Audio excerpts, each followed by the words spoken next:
Ayuntamiento de la Unión, gracias a su alcalde Joaquín, a Victorio, el organizador de este festival. Muchas gracias a ti también, Gonzalo.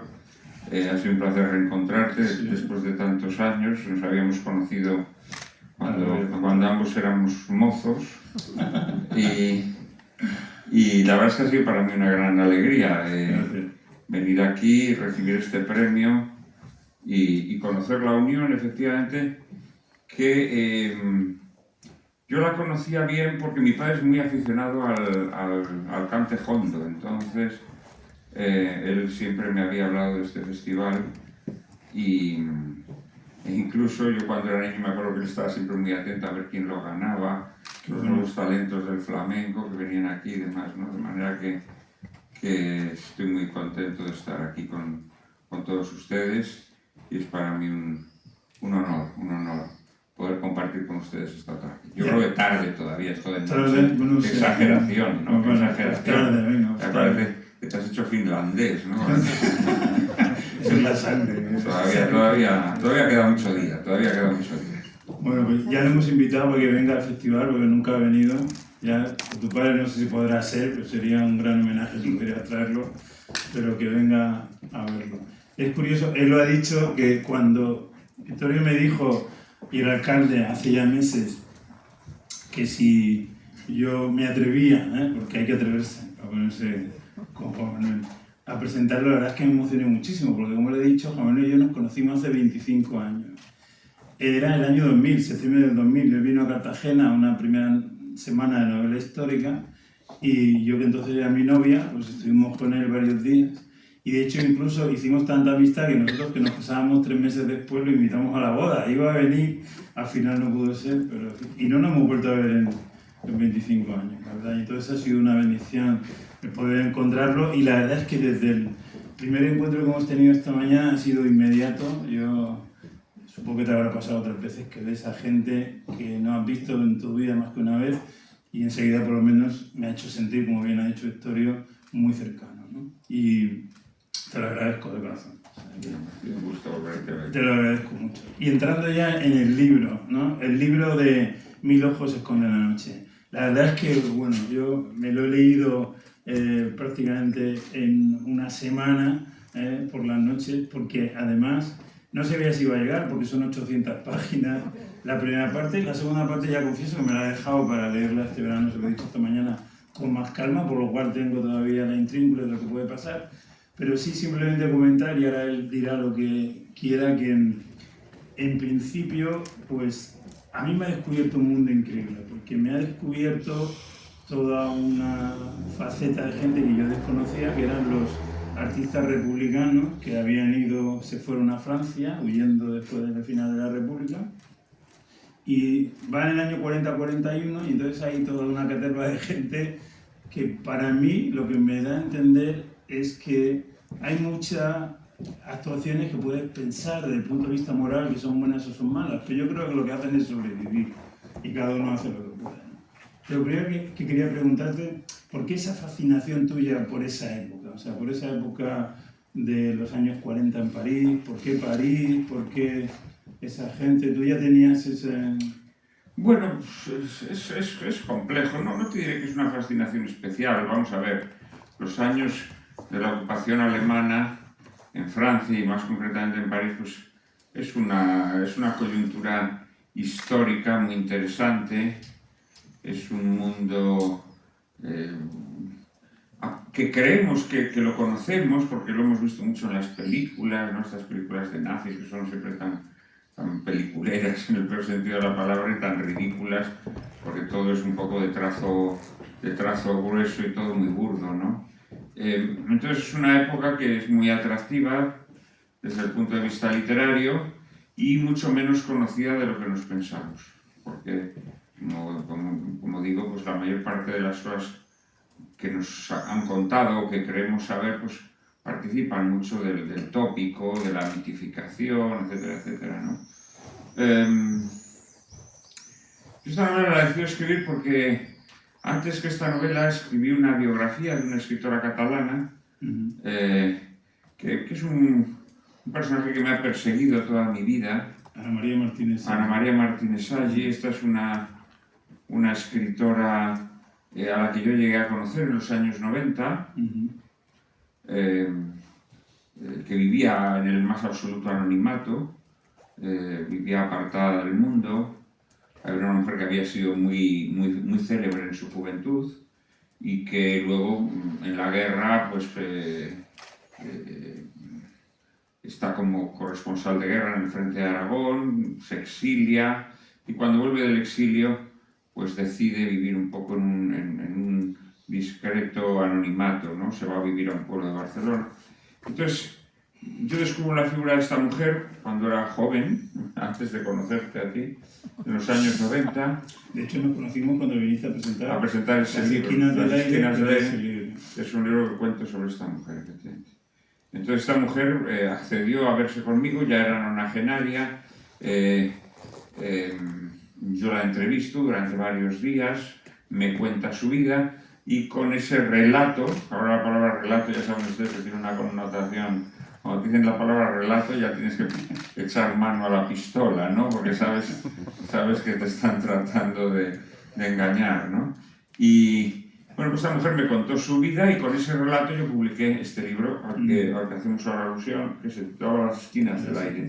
Esta mujer antes de morir me legó toda su obra inédita, me pidió que la publicara a los 20 años de su muerte y cuando yo me puse a preparar la edición de su obra inédita, pues descubro que algunas cosas que me había contado no casaban con lo que se desprendía de estos poemas, ¿no?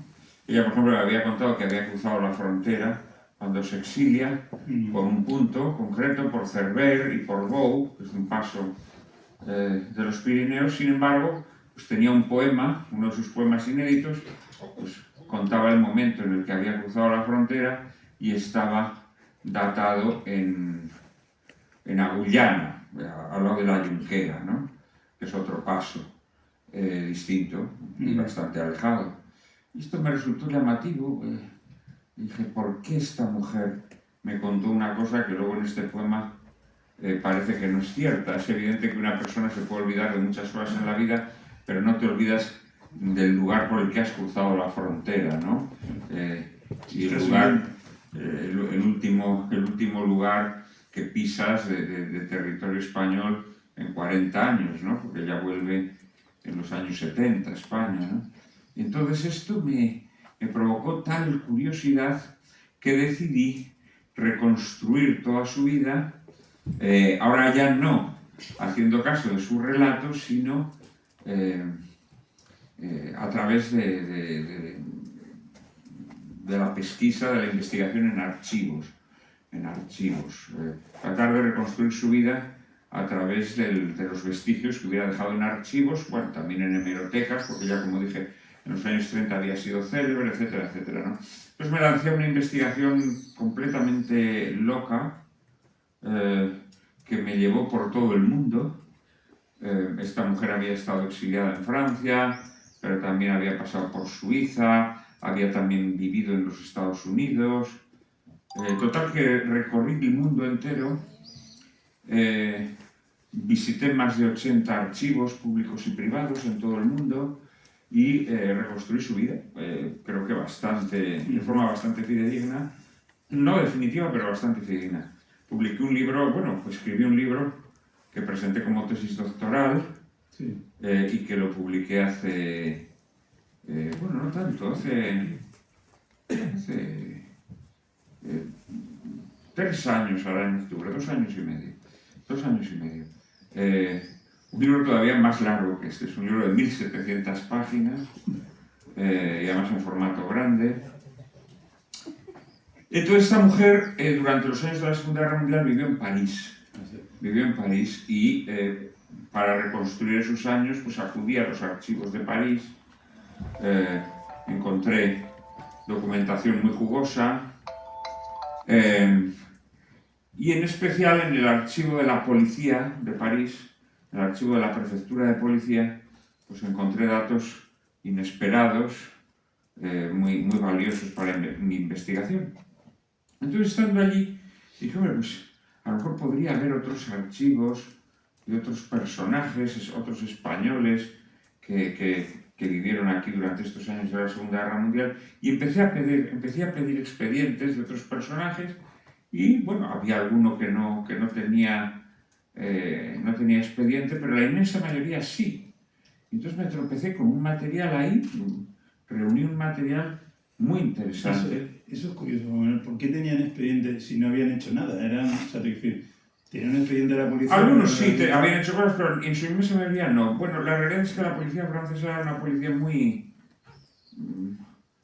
no sé si decir represiva. Muy preventiva. Una policía preventiva. Así, ¿no? Una policía preventiva, efectivamente, que sobre todo con los extranjeros, pues tomaba muchas precauciones, ¿no? Bueno, ya, los españoles siempre han tenido manía, hay que decirlo. Y además, efectivamente, los españoles pues siempre hemos sido personas no demasiado gratas en Francia, ¿no? Entonces, pues me reuní un material muy valioso, muy interesante, muy desconocido, y me di cuenta que ahí había una novela, ¿no? A mí el tema de la Francia ocupada siempre me había interesado mucho.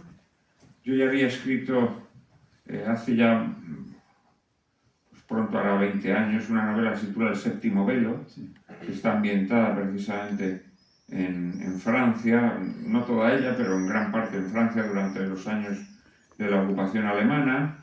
Entonces, bueno, era un paisaje que dominaba, digámoslo así, ¿no?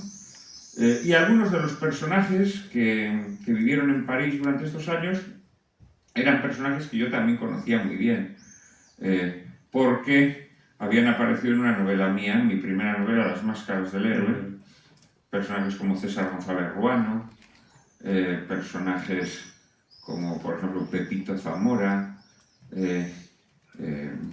Bueno, eran personajes que aparecían en esta novela mía, que era una especie de gran fresco sobre lo que era la vida bohemia en el Madrid de los años 20 y 30, hasta la Guerra Civil.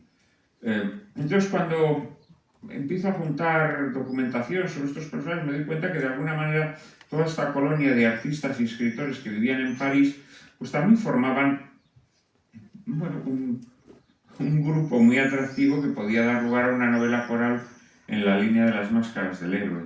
Y ahí inevitablemente pues, se me ocurrió la idea de recuperar al narrador de aquella novela, a Fernando Navales, que vuelve a ser el narrador en esta novela. ¿Por qué lo recuperaste? Porque tú en esa novela de Las máscaras del héroe das a entender que se había suicidado. La verdad es que en esa novela era un personaje perverso. Aquí a mí no me parece tanto, ahora hablaremos de eso, pero ¿por qué decides recuperarlo cuando en realidad había medio insinuado que había desaparecido? ¿Porque te gustaba? Bueno, porque quería escribir una novela que tuviera un tono semejante a Las máscaras del héroe. Quería escribir una novela esperpéntica, quería escribir una novela sí, con un cierto humor negro, digámoslo así. Bastante. Y porque era una novela que también iba a reconstruir pues, un mundo literario, artístico, de personajes en muchos casos olvidados, de personajes malditos. Me di cuenta que era una novela que entroncaba con aquella que yo escribí en la juventud, ¿no? Entonces me pareció coherente recuperar ese personaje para recuperar su voz y para escribir una novela que de alguna manera tuviera un tono semejante, ¿no? Y bueno, pues esta es la razón por la que me lancé. La verdad es que, como digo, era una época que yo conocía, que había leído mucho sobre la Francia ocupada, y todos estos documentos que reuní junto con la lectura de las crónicas de los corresponsales españoles en París, porque también los corresponsales, los periodistas tienen su protagonismo en la novela. Bastante, efectivamente. Bueno, pues con todo ese material me di cuenta que se podía escribir una novela que no se había escrito nunca, contando muchas cosas que la gente desconocía, sobre bueno, personalidades diversas de nuestra cultura, algunas celebérrimas, como es el caso de Picasso, por ejemplo, ahora hablaremos de Picasso, que vivía en París en estos años. Otros, pues conocidos para los amantes de la literatura, como puede ser César González Ruano, y luego otros muchos que son personajes olvidados, ¿no? En la novela se mezclan desde personajes, como digo, muy, muy célebres hasta personajes por completo olvidados, ¿no? Y me interesaba esa visión de colmena literaria, Ujú. de colmena artística, que era un poco lo que había intentado hacer también en esta novela que hemos citado, ¿no? De las máscaras del héroe. Y bueno, pues me lancé a ello, me lancé a ello. A diferencia de las máscaras del héroe, son novelas un poco en la misma estética, novelas Sí. en la línea esperpéntica.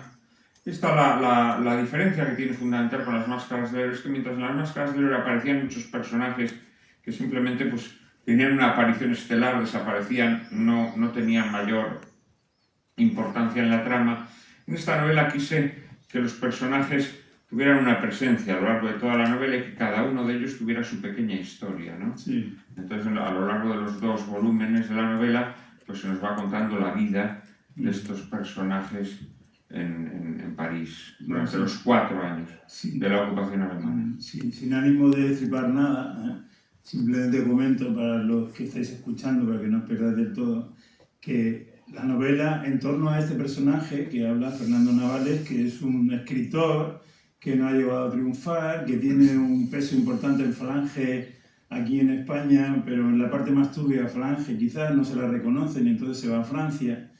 Y ahí le encargan que a toda esta camarada de artistas españoles republicanos que hay allí, rojillos, como le llama Fernando Navales en varias partes de la novela, pues los reclute y que consiga, extorsionándoles por el hambre que están pasando, que pues los franceses no los trataron nada bien, y entonces consigue o quieren que consiga extorsionarlos para que acaben trabajando, entre comillas, para el régimen o colaborando con Falange, ¿no? Entonces todo eso, Fernando Navales, que es el protagonista, que se lo dio su protagonista, que yo quería hablar contigo de eso, porque si hay un denominador común que yo he leído en todas las presentaciones de la novela que he visto, es que todo el mundo habla de lo maquiavélico que es Fernando Navales, ¿no? Incluso tú mismo muchas veces lo dices. Y yo en cambio le cogí simpatía. Es decir, sí, es verdad, a mí no me parece tan malo. Me ha pasado un poco lo que me pasó cuando vi a Aníbal en El silencio de los corderos, que yo iba con Aníbal, porque para la gente que se estaba comiendo, se los tenía que haber comido a todos. O en El talento de Mr. Ripley, que te cae mejor el Ripley que los que trata de tal. O bueno, ya no digo Michael Corleone en El Padrino. Es decir, que llegas un poco a simpatizar con Fernando, porque en realidad está puteando, entre comillas, a gente que merece en general poco la pena. Es verdad que están todos llevados por el instinto de supervivencia.